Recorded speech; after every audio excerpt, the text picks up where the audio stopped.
brilliant to see you all this morning. Thank you for being here.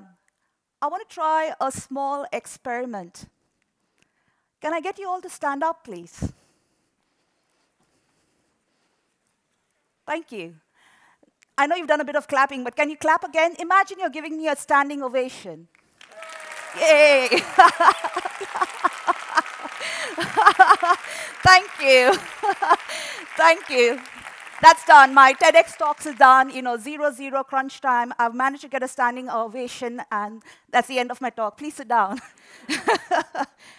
I wanted to do that because I wanted to visualize the outcome of my talk so I could relax. I'm the first speaker, so I wanted to say, OK, I'm going to get a standing ovation, so now I just reverse engineer what I just did there. I'm going to be talking about decisions and how we make decisions because I have a confession to make. I hate making decisions.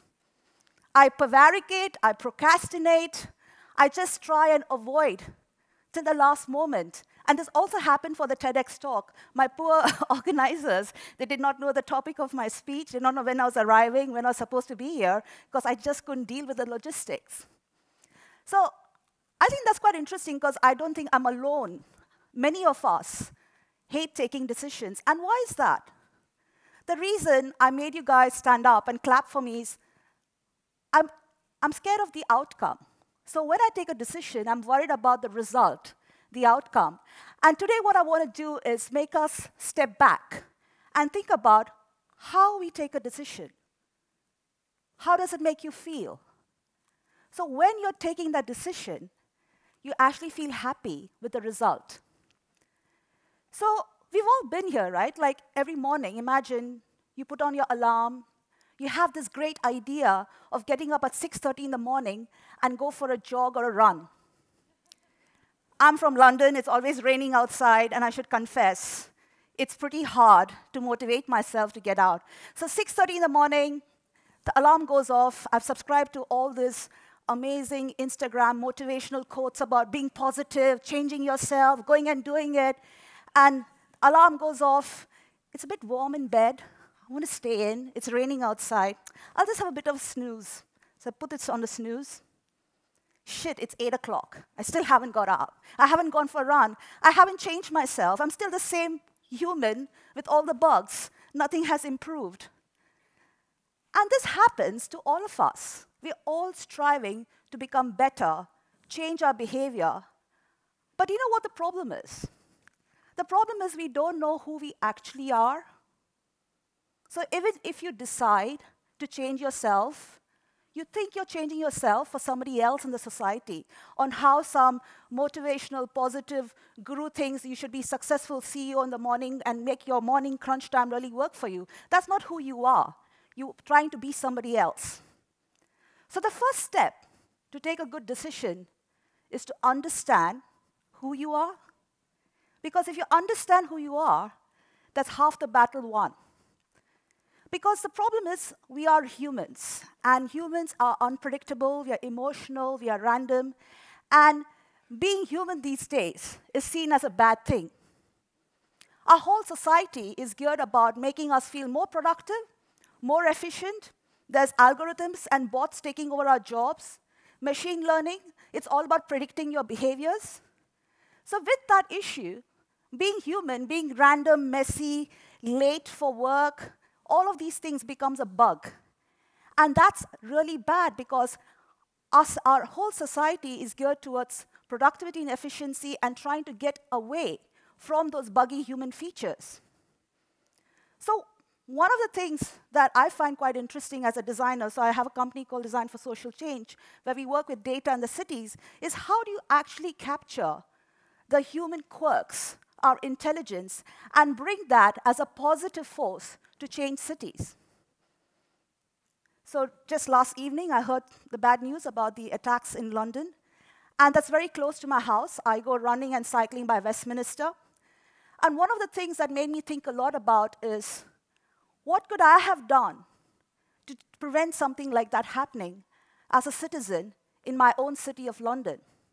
And this is quite important because sometimes as humans, we feel helpless. We feel like we have no choice.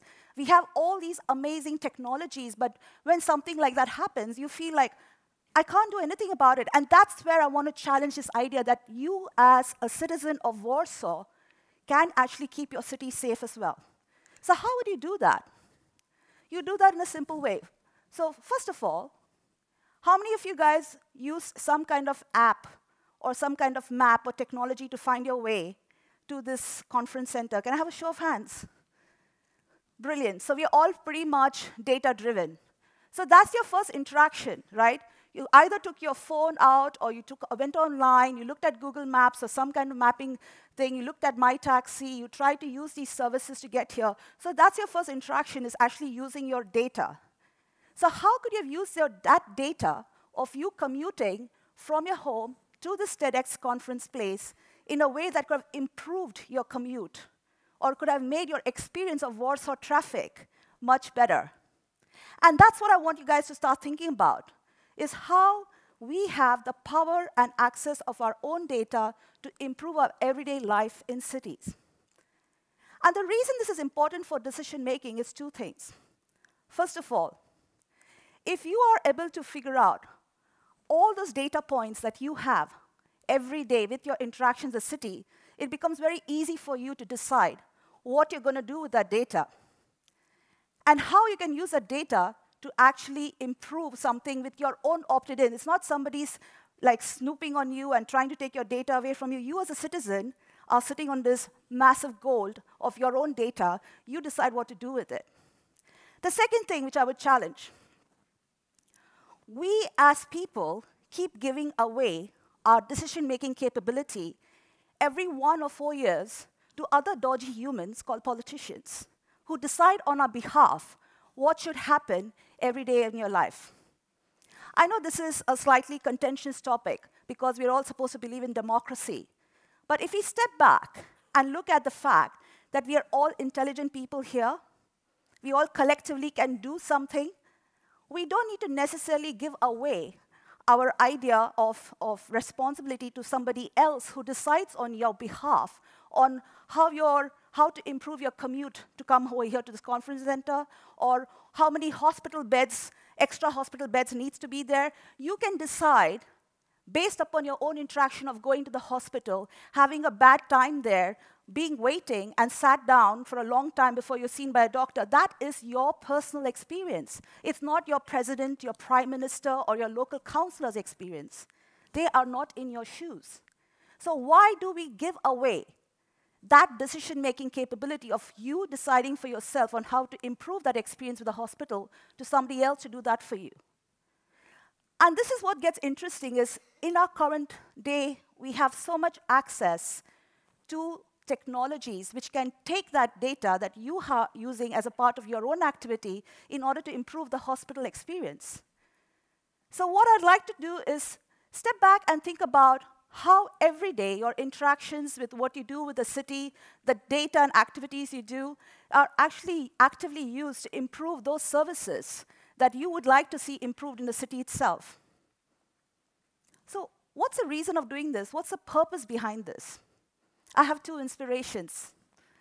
One is my own culture. Like, I come from India. There's a concept of karma. And in karma, we believe it's what you do, it's not what you say, it's your actions. And the second is my grandmother. She was 98, and she's a fiercely independent woman living alone in Mumbai. And I have a lot of inspiration from some of the things she did independently. But coming back to karma, I think it's very important that when you look at our actions every day, when you decide not to get up and go for that run, do you decide to help somebody on the street to cross the road, to being a better citizen and actually paying your taxes, all those actions add up to become who you are, and that actually impacts and changes the society around you. So if you consciously start thinking about your actions versus what you say on Facebook, what you say on Instagram, what you say on Twitter, you actively start seeing what is it you're actually doing every day as a human to improve yourself or to improve the situation around yourself. Those actions add up, and those actions can be tracked. And this gets interesting, right? Now you think, oh my God, Big Brother surveillance. No. If you have a phone, if you have a Fitbit, if you have other devices on you, these things are actively tracking your data. And that's what gets beautiful, because that data, if you decide as a person to opt in and work with somebody else, that data can have some marvelous effects, which can improve, in general, the overall society. So my grandmother, coming back to why I brought her up, had another notion. She said, every time you're taking a decision, don't be invested in the outcome. And that's quite difficult, isn't it? Because we all try to look at a result. If you're going for an exam, you're worried about the results. If you're doing your software, you're doing A/B testing, you're trying to figure out what the results of your work is. She said, the best way to be happy and happy with your decision is to be in the present. Not think about the past. There is no past. Not think about the future, but actively be here, right now. So I'm grateful that all of you are listening to me and giving your attention to me, because we're all present right now. And this present has an amazing moment, because if you actively are there at this present moment, listening to me, or you're present wherever at your work or when you're commuting in the city, that present moment and the data of what you're doing is what will become your conscious way of giving back to the city once you're actively following what you're doing. So what that means is, and I'm not probably making much sense, is if you think about data as just the way you eat food, like you're worried about the provenance of food. You wouldn't just eat junk food for the sake of it. You want to understand where your food is coming from. So the similar way, every interaction you do, whether you go on to like Facebook and decide to like something, and those guys are going to take your profile information, store it on the cloud somewhere, and then start profiling you. You don't have any agency or decision-making capability of how that data can be used by you, because suddenly your Facebook feed shows very specific kind of information. All those little paper cuts of how you interact with different services. If you start consciously measuring that, you could use your interactions in a very different way. So first step of hacking the system is to be conscious of your own data interactions with the system. So once you've done an audit, whether you use your Oyster card in London and tap it in and out in the tube, or whether you're interacting with Facebook, once you've done a full audit of a day in the life of me and all my data interactions, you find somebody to use that data and do something interesting, a partner in crime. Now, how do you find a partner in crime? It's a very nerdy concept. It's not like you're dating on Tinder and say, hey, I want to find a data partner. Can you swipe left and find somebody I can do something interesting with this data? But why not? You could create a profile, and you can say, let's go and actually hack our dating activity and see all the kind of things we're going to do together, just to step back and look at who we actually are. Or you could look at a Freedom for Information Act, where you can look up some of the policies of your city or of what the government's doing and find other partners in crime. So one of the important things which I believe we can do is do an audit of your data, find a partner of crime, and third thing is basically change the preference file for yourself. So every time you think Facebook, Twitter, or a cookie on your computer knows exactly your preferences, you can also change your preferences. So I used to drink coffee a lot, and I stopped drinking coffee and suddenly switched to tea. And I stopped getting all these advertisements was trying to sell me various kind of flat white offers, because suddenly I became a tea person. So it's important that you can gamify the system and at the same time change your preferences, so nobody can really predict you as a human saying, this is who you are, these are your behaviors. You are able to put the system away and come up with a new way of a new preference file. So the reason I'm saying these things, because I really believe that we as humans have lost our own creativity, because we believe that there's algorithms and machine learning, and they will decide for us the outcome. And what I would love to leave you guys with is to take back control, be punk, be human, be random, embrace serendipity. You don't need to decide. You can change your mind.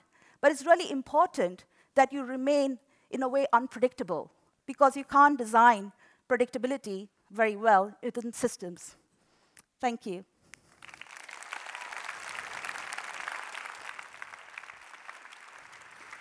Don't run away. Want me to stay?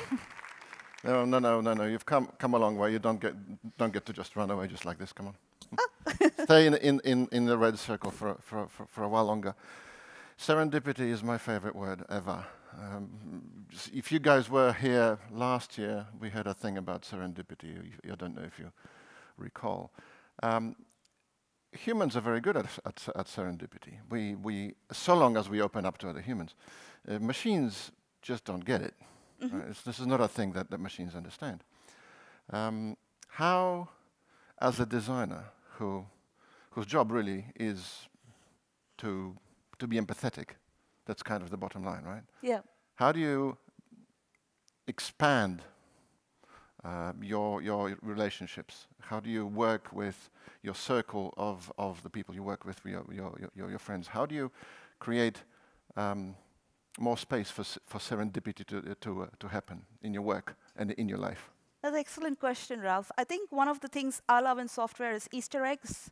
You actually create like things that people can discover, which is outside the standard feature set. So you find things almost where people can come across a function, like there's one on lastminute.com, which has like an Excel spreadsheet which comes up if your boss is watching when you are actually planning for holidays. Perfect. I love So it's that. a fake thing just to pretend that you're not doing something, which is planning your holiday on office time. So I was thinking that's, as a designer, what you're trying to do is you're trying to figure out all those little quirks and humanity that you can put into small interactions, like the Costa coffee mug has got extra ribs on it so that it spreads the heat around. At the same time, it feels really nice to hold. I think it's a little insights of human interaction which you introduce in a very kind of subtle way, which can give the products and services a certain kind of personality and character. I think that's what designers ultimately try to do, is put yourself in the shoes of somebody else, try to understand from their perspective, and introduce a little quirks in the system to make things feel a lot more human with character rather than just mechanical. So I hope that's what I try to do in my work as well. And it takes a lot of effort. It takes a lot of effort, but that's why you work with people and groups and you constantly test things. And at the same time, you don't try and predict the overall feature set. You try and introduce what people are already doing as part of their existing behaviors and put that back into the system. Thank you. Thank you, Priya Prakash. Thanks. Cheers. Bye. Bye. Mwah.